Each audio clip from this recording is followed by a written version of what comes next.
Di sebuah desa kecil di Lombok, kehidupan berjalan tenang, namun ada rahasia yang tersembunyi di balik senyum mereka. Aku hanya ingin hidup damai tanpa gangguan. Jangan macam-macam sama anakku.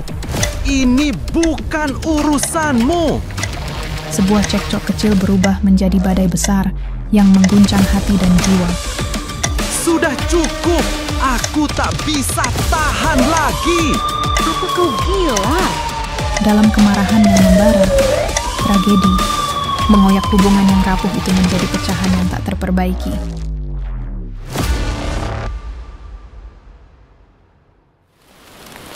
Di Polres Rejang Lebong, barang-barang bukti mulai dikumpulkan dan didokumentasikan dengan teliti, termasuk sebuah parang berlumuran darah yang ditemukan di dapur rumah kontrakan.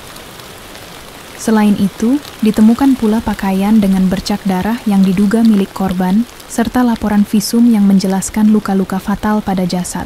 Dokumen-dokumen tersebut menjadi bagian penting untuk mengungkap apa yang sebenarnya terjadi. Petugas kepolisian mulai mengaitkan bukti-bukti tersebut dengan keterangan saksi-saksi yang ada. Dari sinilah kejadian bermula, pembunuhan brutal yang mengoyak ketentraman lingkungan itu mulai terkuak.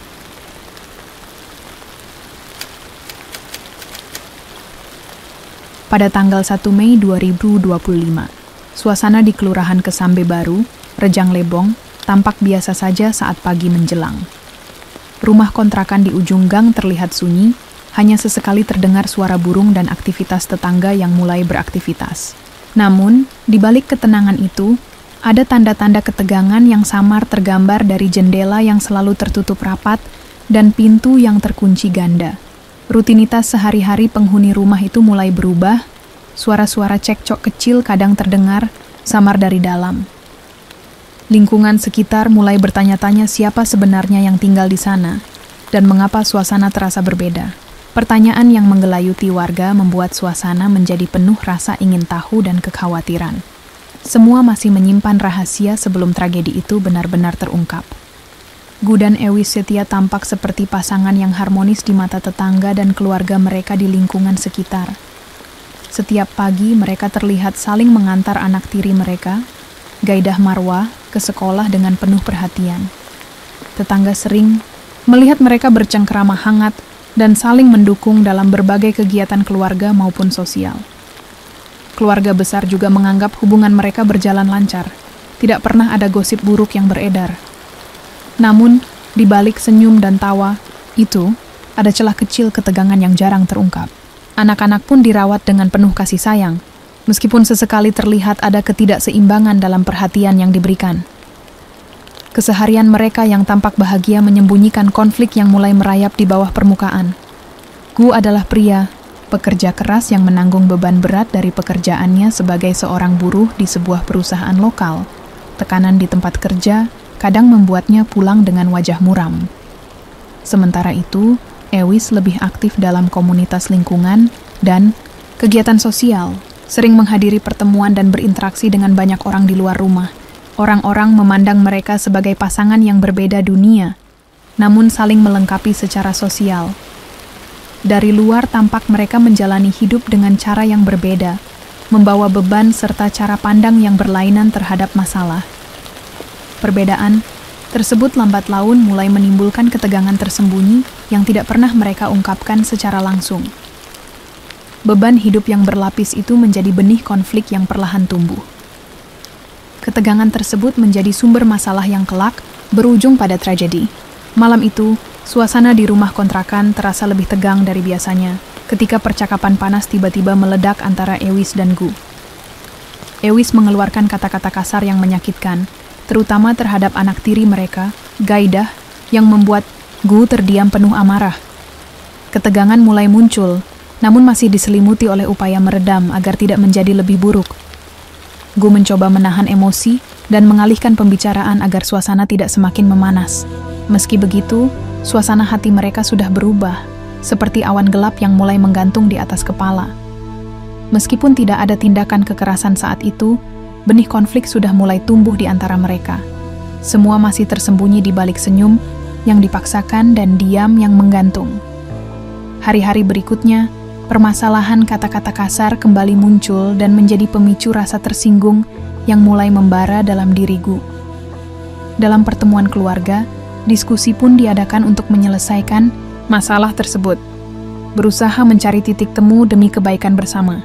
Namun Gu mulai menutup diri, memilih diam dan menjauh dari pembicaraan yang dianggapnya menyakitkan. Ewis berusaha mengajak bicara, tapi Gu tak lagi mudah terbuka seperti dulu. Rasa sakit hati dan kebencian kecil mulai bertumpuk tanpa terungkap secara jelas. Usaha untuk meredakan keretakan itu belum membuahkan hasil yang nyata. Ketegangan dalam rumah itu makin terasa, meski secara fisik mereka masih berada dalam satu atap yang sama. Hubungan di rumah kontrakan kembali terlihat membaik, seperti tidak ada masalah yang berarti di antara Gu dan Ewis. Mereka menjalani keseharian seperti pasangan biasa, tertawa, dan berbicara ringan di depan tetangga dan keluarga. Namun, ada tanda-tanda ketidakseimbangan emosional yang mulai muncul, seperti keheningan yang terlalu lama dan tatapan kosong di mata Gu. Keseharian yang tampak normal itu menyimpan ketegangan yang tersembunyi dan belum terselesaikan. Semua pihak berusaha menutupi luka kecil agar tidak membesar. Suasana damai ini hanya permukaan yang rapuh dan mudah pecah. Ketidakharmonisan itu masih bersembunyi di balik topeng kebahagiaan. Suatu malam, Ewis kembali melontarkan kata-kata menyakitkan yang tidak sengaja terdengar oleh Gu saat mereka sedang sendirian di rumah. Kata-kata itu seperti membuka luka lama yang belum sembuh dan menambah beban psikologis Gu yang sudah berat. Konflik lama yang tidak terselesaikan menjadi semakin tak tertahankan oleh Gu, dan ketegangan di antara mereka pun semakin meningkat. Gu mulai terlihat gelisah dan mudah terpancing emosi, sementara Ewis merasa sulit untuk mengendalikan ucapannya. Malam itu, suasana rumah semakin mencekam dengan ketegangan yang terus membesar. Narasi investigatif mulai merekam bagaimana beban ini menjadi titik kritis dalam kisah yang akan terjadi. Semua seolah mengarah pada sesuatu yang tak terelakkan dan penuh risiko. Dalam beberapa minggu terakhir, Gu dan Ewis memilih diam dan menghindar satu sama lain. Tidak ada upaya nyata untuk menyelesaikan masalah yang membayangi rumah tangga mereka. Lingkungan sekitar hanya melihat Gu semakin tenggelam dalam pekerjaannya, dengan tekanan berat yang terus menghimpit dari tempat kerja. Rekan-rekan Gu pun sering membicarakan betapa sibuk dan stresnya pria itu, sementara persoalan rumah tangga sama sekali tidak menjadi perhatian publik. Narasi diarahkan pada beban kerja yang luar biasa sebagai penyebab utama ketegangan, sehingga fokus pembaca mulai teralihkan. Meski begitu, ada bisikan kecil yang menyatakan bahwa ketegangan rumah tetap bersembunyi di balik kesibukan Gu. Kecurigaan mulai muncul dari orang-orang terdekat, namun mereka tetap bungkam, menghindari konfrontasi langsung. Sikap diam itu justru memicu rasa penasaran yang semakin dalam akan apa yang sebenarnya terjadi. Malam hari di rumah kontrakan, Gu terlihat sibuk keluar malam dengan alasan pekerjaan yang mendesak, menambah kesan bahwa kehidupannya benar-benar terkuras oleh beban. Aktivitas malam itu menambah misteri, seolah ada sesuatu yang ingin disembunyikan dari lingkungan sekitar dan keluarga. Narasi tetap memakai misdirection dengan menonjolkan kesibukan Gu sebagai fokus utama, sementara ketegangan rumah tangga masih terselubung rapat. Petunjuk-petunjuk kecil mulai muncul, seperti tatapan Gu yang sering kosong dan kerutan di dahinya, memberi isyarat bahwa sesuatu tengah mencapai puncaknya.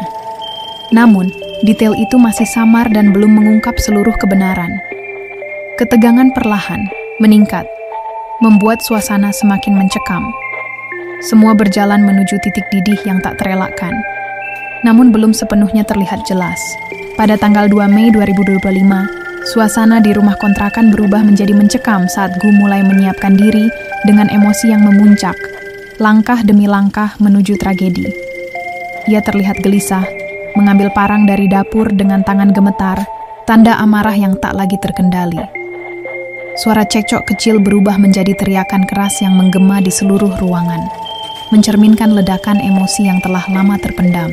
Saat Gu membacok istrinya, Gaidah keluar dari kamar dan berteriak ketakutan, yang memicu Gu dalam kepanikan untuk juga menyerangnya. Darah dan teriakan memenuhi udara malam itu, melukiskan adegan kekerasan yang brutal dan tak termaafkan. Narasi investigatif mendalam menelusuri setiap langkah dan motif yang membawa mereka ke titik ini. Keesokan harinya, rumah kontrakan menjadi saksi keheningan duka saat jasad Ewis Setia dan Gaidah ditemukan oleh anggota keluarga yang terguncang. Suasana, lingkungan sekitar berubah drastis. Dengan tetangga yang mulai berdatangan untuk memberi penghormatan, sekaligus bergumam penuh rasa penasaran, keluarga korban terpukul dalam kesedihan mendalam, mencoba merangkai kekuatan di tengah tragedi yang menyayat hati. Meski suasana duka menyelimuti, masalah besar yang akan datang belum tampak, menunggu waktu untuk terungkap. Para petugas kepolisian mulai melakukan pemeriksaan dan mengumpulkan bukti lebih lanjut. Dunia mereka yang dulu penuh tawa kini berubah menjadi sunyi dan penuh tanda tanya. Semua masih berdiam dalam keheningan yang berat, menunggu babak baru yang akan membuka kebenaran. Setelah beberapa hari buron, Gu akhirnya ditangkap di Kabupaten Kerawang, Jawa Barat, berkat kerja sama intensif antara kepolisian Rejang Lebong dan kepolisian setempat yang tak kenal lelah. Penangkapan itu disambut dengan reaksi beragam dari keluarga yang masih terpukul dan aparat kepolisian yang terus menggali fakta. Gu dibawa dalam pengawasan ketat. Wajahnya tampak letih namun penuh beban batin yang belum terucapkan. Di Polres Rejang Lebong, penyelidikan mencapai puncaknya dengan pengumpulan bukti yang semakin kuat dan kesaksian yang membuka tabir kebenaran. Motif di balik tragedi yang menimpa Ewis Setia dan Gaidah mulai terungkap perlahan. Menguak sisi gelap hubungan mereka, para penyidik bekerja tanpa lelah untuk menyusun rangkaian kejadian yang sebenarnya. Semua menunggu pengadilan, sementara bayang-bayang konflik yang menghancurkan itu masih membekas dalam ingatan. Dalam konferensi pers di Polres Rejang Lebong, Kapolres dengan tegas mengungkap bahwa motif pembunuhan berakar dari kata kasar yang dilontarkan Ewis Setia kepada anak tiri Gu, Gaidah. Penjelasan itu menimbulkan kejut di kalangan wartawan dan masyarakat yang mendengar, karena masalah sepele berubah menjadi tragedi berdarah. Narasi menggali lebih dalam bagaimana tekanan batin dan rasa tersinggung Gu mengendap begitu lama, hingga akhirnya meledak dalam tindakan kekerasan. Perasaan tidak dihargai dan dilecehkan membuat Gu kehilangan kendali atas emosinya. Polisi menjelaskan bagaimana kata-kata itu memicu amarah yang membabi buta, yang tragisnya mengorbankan 2 nyawa. Emosi Gu yang rumit dan konflik batin yang menumpuk dijadikan kunci penyelesaian kasus ini. Publik mulai memahami kompleksitas motif yang tersembunyi di balik tragedi keluarga itu. Masyarakat sekitar dan keluarga korban merasakan dampak besar setelah motif sebenarnya terungkap, membawa perubahan pandangan yang signifikan. Kerabat dan tetangga yang sebelumnya hanya melihat sisi luar hubungan itu kini menyadari betapa dalam dan rumit persoalan yang dihadapi. Penyesalan dan kesedihan memenuhi hati banyak orang yang merasa seharusnya bisa mencegah tragedi ini. Lingkungan yang dulu ramah kini terasa hampa dan penuh tanda tanya, dengan bisik-bisik tentang apa yang sebenarnya terjadi di balik pintu rumah kontrakan. Keluarga korban berusaha bangkit dan menerima kenyataan pahit, meski luka batin masih membekas. Reaksi masyarakat juga menunjukkan solidaritas dan keinginan untuk memahami serta membantu keluarga yang ditinggalkan. Tragedi ini meninggalkan jejak mendalam dalam kehidupan mereka yang terlibat. Penyelidikan yang lebih mendalam membawa para penyidik kembali ke lokasi kejadian untuk mengumpulkan bukti tambahan dan mewawancarai saksi yang mungkin sebelumnya terlewatkan. Hasil otopsi menguatkan kesimpulan awal tentang penyebab kematian dan menunjukkan betapa kejamnya tindakan yang dilakukan Gu. Bukti fisik dan kesaksian yang semakin lengkap membentuk gambaran kronologi yang jelas dan rinci. Fakta-fakta baru ini memperkokoh motif yang sudah terungkap dan menghilangkan keraguan di benak penyidik. Narasi investigatif terus menelusuri tiap detail kecil yang mungkin dapat menjelaskan mengapa tragedi tersebut bisa terjadi. Kepolisian menegaskan komitmennya untuk menuntaskan kasus ini dengan penuh keadilan. Masyarakat pun menantikan kejelasan akhir yang dapat membawa penutup pada kisah kelam ini. Di Pengadilan Negeri Rejang Lebong, proses hukum terhadap Gu berjalan ketat dengan berbagai sidang yang penuh tekanan psikologis. Gu duduk di kursi terdakwa, wajahnya menunjukkan kelelahan dan beban berat akibat perbuatannya yang mengerikan. Keluarga korban hadir, membawa duka mendalam yang tak terucapkan, sementara para hakim dan jaksa menyiapkan tuntutan yang sesuai dengan hukum. Suasana sidang sering kali tegang, dengan saksi-saksi memberikan kesaksian yang menyayat hati. Tekanan terhadap Gu semakin meningkat seiring pengungkapan fakta-fakta yang menyakitkan. Berbagai argumen hukum disampaikan, namun kebenaran tentang tragedi itu tak bisa disembunyikan. Proses peradilan ini menjadi panggung bagi kebenaran dan keadilan yang harus ditegakkan. Kasus ini menjadi perhatian besar media dan masyarakat luas, yang ramai membahasnya dengan berbagai sudut pandang. Berita dan diskusi di televisi, radio, dan media sosial terus mengangkat pentingnya komunikasi yang sehat dalam rumah tangga. Banyak ahli dan aktivis menyerukan pencegahan kekerasan dalam keluarga melalui edukasi dan kesadaran bersama.